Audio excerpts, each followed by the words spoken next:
समाचार अब तक, सत्य का साहस।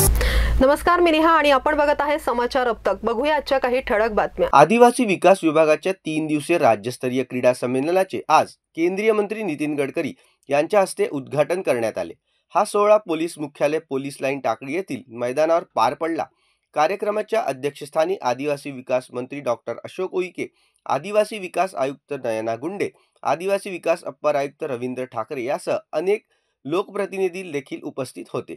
या प्रसंगी केंद्रीय मंत्री नितीन गडकरी यांनी आयोजकांचे, खेळाडूंचे तसेच प्रशिक्षण देणाऱ्या मनापासून आभार मानले।